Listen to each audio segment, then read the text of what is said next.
샬롬, 이동춘 목사입니다. 오늘도 여러분의 삶이 주님의 평안으로 가득하시길 기원하며 하나님의 말씀을 나누겠습니다. 오늘 주시는 말씀은 갈라디아서 5장 16절에서부터 24절의 말씀입니다. 이 말씀 중에 16절 한 절을 읽겠습니다. 내가 이르노니 너희는 성령을 따라 행하라. 그리하면 육체의 욕심을 이루지 아니하리라. 아멘. 갈라디아서 5장 16절부터 24절 말씀을 본문으로 성령을 따르는 삶, 사람답게 사는 삶이라는 제목으로 말씀을 나누도록 하겠습니다. 기독교는 먹고 사는 문제를 하나님의 은혜에 의지하는 종교입니다. 하지만 대박을 기대하는 종교가 아닙니다. 오히려 바르게 살게 하는 종교이지요. 여기에다 이기심 혹은 이기성을 허락하지 않습니다. 이타심을 기반으로 한 인생의 길을 제시할 뿐입니다. 그러므로 기독교는 통칭 사람답게 사는 것에 관한 종교입니다. 물론 전제는 하나님 앞에서입니다. 그래서 여러분은 기독교 신앙을 가진 이래 하나님 앞에서 사람답게 사는 것에 관해 들어왔고 말해왔습니다. 그래서 확인하고 싶은 것이 있습니다. 하나님 앞에서 사람답게 산다는 것이 무엇인지에 대해서입니다. 무엇인가요? 창조주이신 하나님 앞에 피조물로 사는 것입니다. 피조물로서 창조주의 뜻을 받드는 것이지요. 이것은 창조 상태를 회복하고 유지하는 것입니다. 여기서 질문이 필요합니다. 창조 상태가 왜 회복되어야 하는가? 그리고 그것을 왜 어떻게 유지시켜야 하는가? 입니다. 현재 우리의 상태는 창조 상태가 아닙니다. 죄에 오염된 상태입니다. 죄를 지으며 살고 있는 상태이지요. 그래서 죄인입니다. 이것은 창조 상태가 아닙니다. 창조 당시 우리는 순결하고 순수한 피조물이었습니다. 하나님만 섬겼고 다른 피조물들과 사이좋게 지냈고 평화를 이루었습니다. 그러나 타락 이후 우리는 하나님 외의 것들과 상관하고 있습니다. 모든 피조물들과 불화하고 있습니다. 본문은 이 사실을 이렇게 표현하고 있습니다. 19절에서부터 21절입니다. 육체의 일은 분명하니 곧 음행과 더러운 것과 호색과 우상숭배와 주술과 원수 맺는 것과 분쟁과 시기와 분냄과 당 짓는 것과 분열함과 이단과 투기와 술취함과 방탕함과 또 그와 같은 것들이라. 육체의 일로 나열된 것들은 모두 15가지입니다. 이것들의 특징은 모두가 이기적입니다. 그리고 이기적 욕망에 충실합니다. 타인에 대한 배려는 일체 없는 나 자신을 위해서만 욕망하는 행위들입니다. 당연히 하나님은 염두에 없습니다.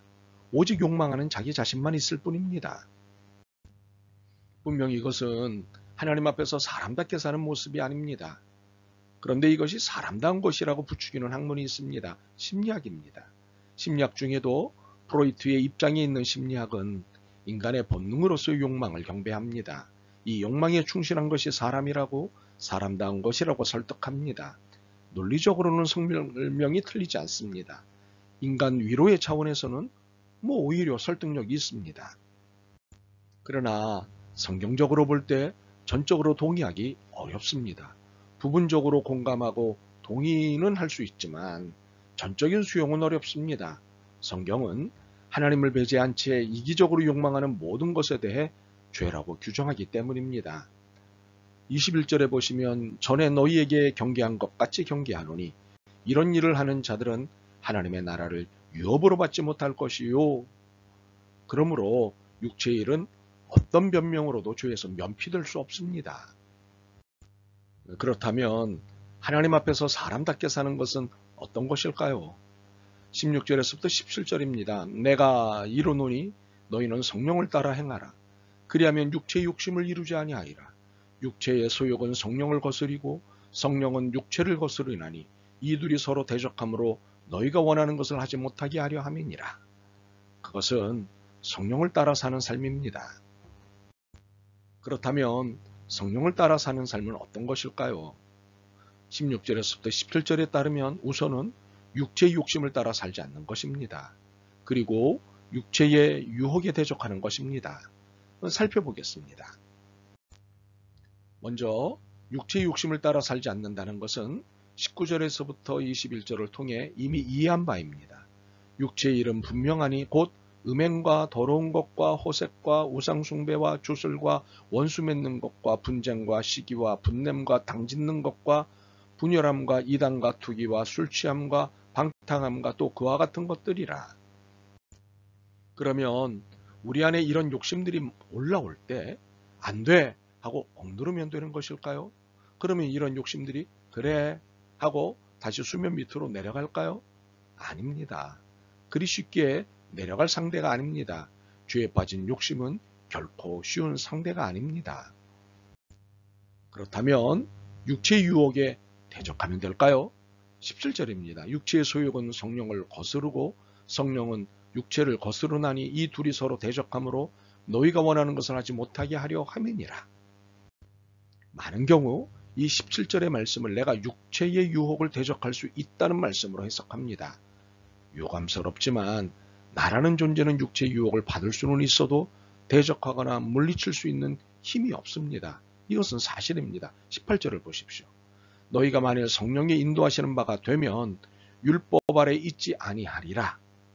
성령의 인도하심을 받는 나인 경우에만 육체의 유혹을 대적할 수 있고 물리칠 수 있습니다. 그러므로 육체의 일은 내가 할 수 있으나 육체의 유혹을 대적하고 물리치는 일은 내가 할 수 없습니다. 내가 아닌 성령님만이 육체의 유혹을 벗어날 수 있게 하십니다. 율법 아래 있지 아니하니라. 율법 아래 있다는 것은 노예 상태를 말하는 것이고 율법 아래 있지 않다는 것은 자유인의 상태를 말하는 것입니다. 성령님이 나를 자유인 되게 하시는 것입니다. 만일 성령이 인도하시는 바가 되면입니다. 이제 하나님 앞에서 사람답게 사는 것에 대해 이야기해 볼까요? 하나님이 기쁘게 추천하시는 삶은 무엇입니까? 성령의 인도를 따라 사는 삶입니다. 22절에서 23절입니다. 오직 성령의 열매는 사랑과 희락과 화평과 오래 참음과 자비와 양성과 충성과 온유와 절제니 이 같은 것을 금지할 법이 없느니라. 성령의 인도를 따라 사는 삶은 분명 육체의 이기적 소욕을 따라 사는 삶이 아닙니다. 이타적 삶입니다. 이타적 삶은 음행, 더러운 것, 호색, 우상숭배, 주술, 원수 맺는 것, 분쟁, 시기, 분냄, 당짓는 것, 분열함, 이단, 투기, 술취함, 방탕함 등과 같은 이기적 욕망에 충실한 태도들이 아니지요. 더욱이 성령의 인도를 따라 사는 삶은 십자가의 삶입니다. 24절입니다. 그리스도 예수의 사람들은 육체와 함께 그 정욕과 탐심을 십자가에 못 박았느니라.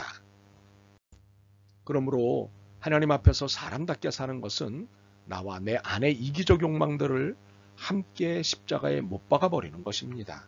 십자가에서 죽이는 것입니다. 이는 하나님을 불편하게 하고 심지어 대적하는 나의 이기적 욕망들을 향해 너는 나의 원수다 라고 선언하는 것입니다.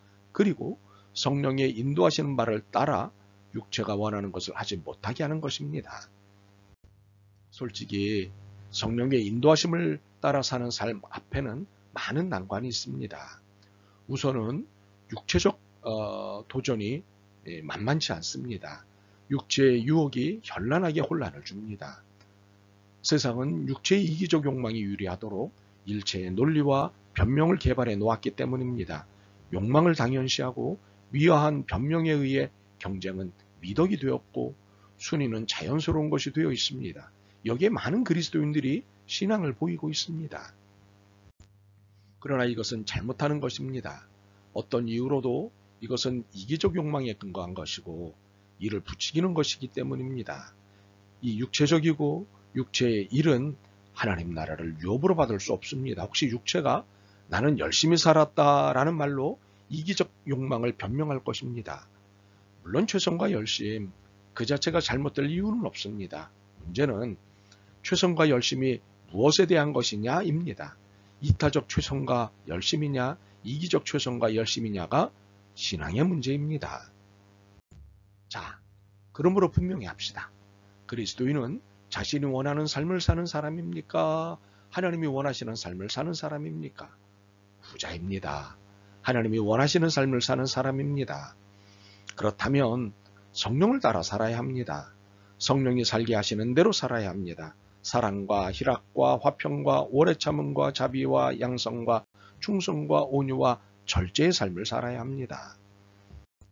이를 위해서는 철저하게 이타적이고 공동체 중심의 생활을 해야 합니다. 삶에서 이런 이타적 열매들이 맺어야 합니다. 이를 위해선 나를 죽여야 합니다. 더 이상 나는 없고 그리스도와 성령만 나타나야 합니다. 참으로 그렇게 되어야 합니다. 그리스도 예수의 사람들은 육체와 함께 그 정욕과 탐심을 십자가에 못 박았느니라. 아멘. 주님, 성령님을 따라 산다고 했습니다. 성령 충만을 위해 애썼습니다. 그런데 이 모든 행위를 자신의 욕망을 위해 했다는 것을 깨달았습니다. 결코 성령님을 따라 사는 삶이 아니었음을 깨달았습니다. 긍휼히 여겨 주옵소서. 진정 너와 우리를 위한 성령님의 인도를 받아 살고자 합니다. 도와주옵소서. 예수 그리스도의 이름으로 기도드립니다. 아멘.